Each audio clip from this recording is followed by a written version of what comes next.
वक्रतुण्डमण्डलाकारं व्याप्तं येन चराचरं तत्पदं दर्शितं येन तस्मै श्रीगुरुवे नमः। गुरुब्रह्मा गुरुविष्णु गुरुदेव महेश्वरं गुरु साक्षात् परब्रह्म तस्मै श्रीगुरुवे नमः। नमस्कार।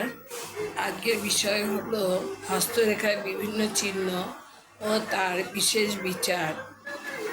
হাতে কিছু দুর্লভ চিহ্ন ওঠে।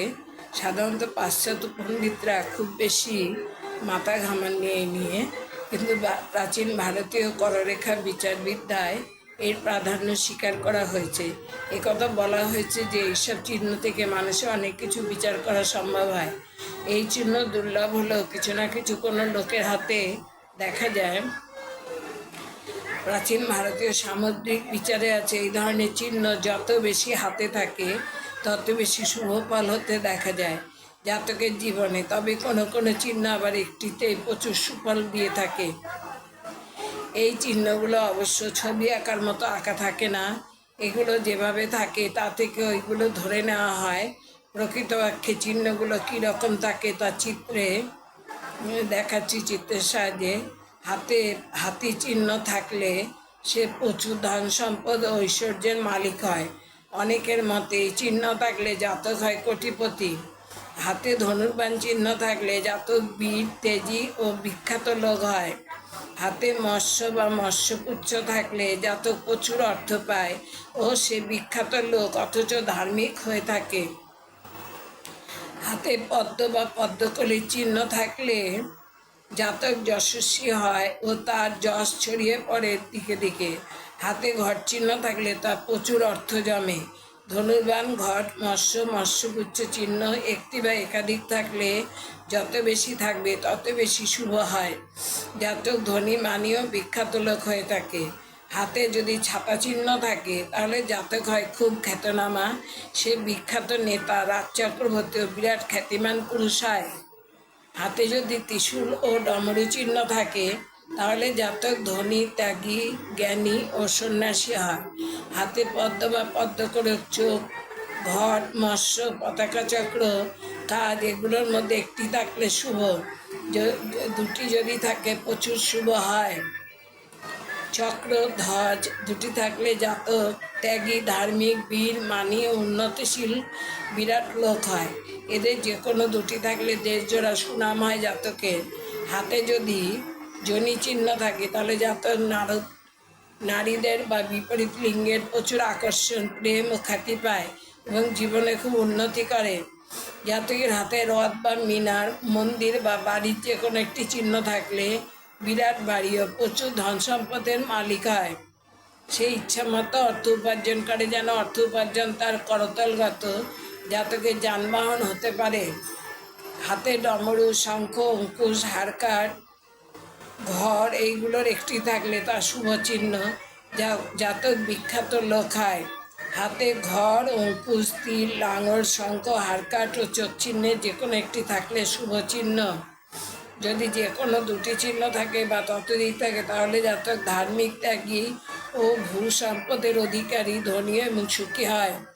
জীবনে নানা পথে উন্নতি করতে পারে। হাতে যদি খড়গ চিহ্ন থাকে সে ত্যাগী মানীয় সাহসী হয়।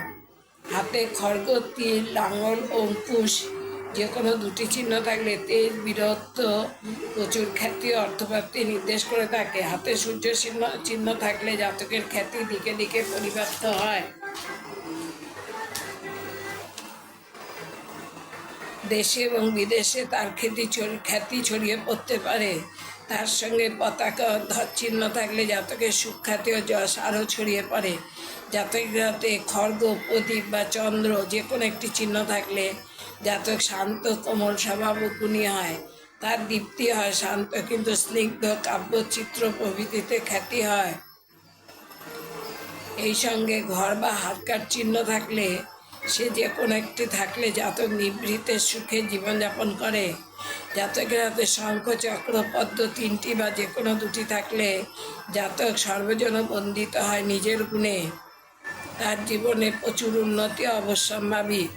জাতকের হাতে হারকাট অঙ্কুশ ধনুর্বাণ পদ্ম বর্ষ ঘর ত্রিশূল এগুলো থাকলে এগুলো যদি দুটি বা তার বেশি থাকে তাহলে সে কোনো বিভাগে বিখ্যাত লোক হয়।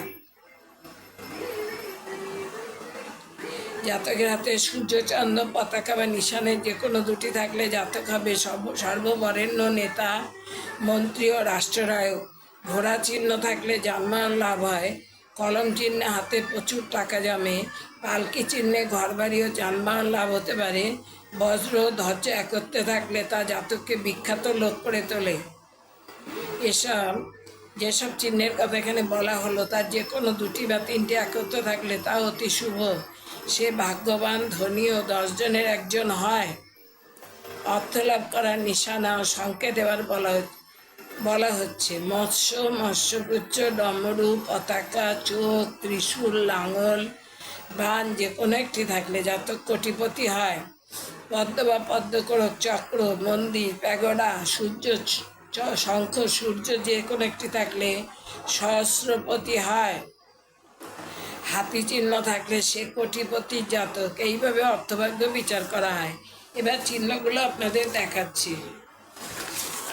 এরকম থাকলে এটা হচ্ছে হাতি চিহ্ন, এটা হচ্ছে হাতি চিহ্ন, এটা হচ্ছে তীরধনুক, এটা মৎস্য চিহ্ন, এটা পদ্মকলি, এটা হচ্ছে ঘর চিহ্ন, এটা ছাতা, এটা হচ্ছে লাঙল চিহ্ন, এটা চোখ চিহ্ন, এটা ত্রিশূল চিহ্ন, এটা ডমরু চিহ্ন, এটা পতাকা চিহ্ন, এটা চক্র চিহ্ন, এটা হচ্ছে মন্দির চিহ্ন, এটা ঘরের চিহ্ন, এটা শঙ্খ চিহ্ন, এটা তীর চিহ্ন, এটা যুবকাষ্ঠ চিহ্ন,